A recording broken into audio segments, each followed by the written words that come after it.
Nathan Drake is the protagonist of the Uncharted video game series spanning over a 9-year period. During this time, we've seen Nathan Drake grow from a brash and ambitious treasure hunter with nothing to lose and everything to gain in Uncharted Drake's fortune, to a man whose greatest treasure is his loved ones rather than possessions in A Thief's End. Over the course of the franchise, parts of this lovable treasure hunter have grown and evolved, and his story has resonated with millions around the globe. Nathan Drake is undoubtedly a legend in his own right. But what is it that has made this cocky treasure hunter one of the greatest characters in gaming history?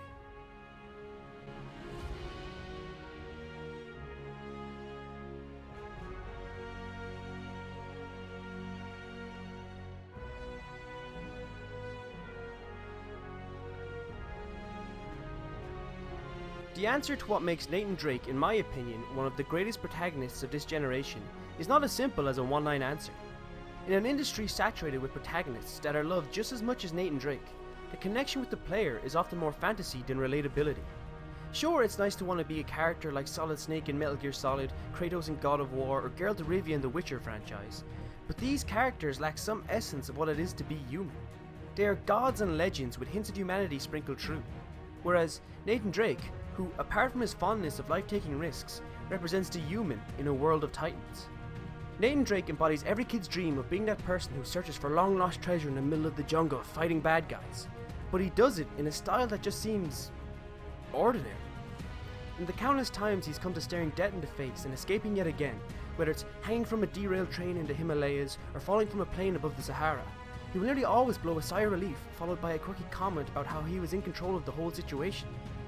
This is his coping mechanism, because he knows just as much as we do that everything he has just gone through is utterly insane. He is self-aware that he has come face to face with death and that he shouldn't be alive, but he is, and he can't explain why, so he makes jokes in order to keep himself sane after the traumatic experience. He's not like Lara Croft, born into an upper-class family renowned for treasure hunting, or Indiana Jones, a professor of archaeology that goes treasure hunting as a hobby. Nathan had an extremely hard life growing up, and he wasn't always a good person, having to do anything and everything just to get by. His mother died when he was a kid, and his father surrendered him and his older brother Sam to the state. Nathan even comments on the difficulties him and Sam faced growing up in Uncharted 4 A Thief's End, stating, "If both of us were not in jail at the same time, one of us was." He's had to struggle and fight for everything in his life from a young age. He's just an ordinary guy who keeps ending up in extraordinary situations that he has to crawl his way out of. Just as Peter Parker is your friendly neighborhood Spider-Man, Nathan Drake is your friendly neighborhood treasure hunter. The guy couldn't even afford his first adventure, for fuck's sake. Although, a defining trait of Nate we've come to love, as noted by many of his friends and allies, is that he is unbelievably lucky. After all, the whole reason Sully ends up opting out of his search for Shambhala in Uncharted 2 is because he states that he doesn't have Nate's luck. Nate, however, strongly disagrees with this, claiming that if he really was as lucky as everyone says he is, then all the crazy situations he gets into wouldn't happen to him in the first place. This, right here, is what makes Nathan Drake so human. What everyone else perceives as Nathan Drake's grand adventures of heroism and treasure hunting, to him, are just disasters and misfortunes. He doesn't want to go on a gunslinging adventure. He doesn't want to beat up bad guys and have dramatic shootouts. He doesn't want to be running for his life or on the verge of death.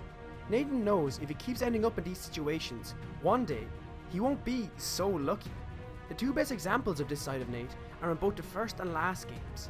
After barely escaping danger again and again, Nate eventually realizes that the treasure isn't worth his or anyone else's life, and he tries to just escape. He doesn't care about the glory or the gold or even about his self-perception. He just wants to live.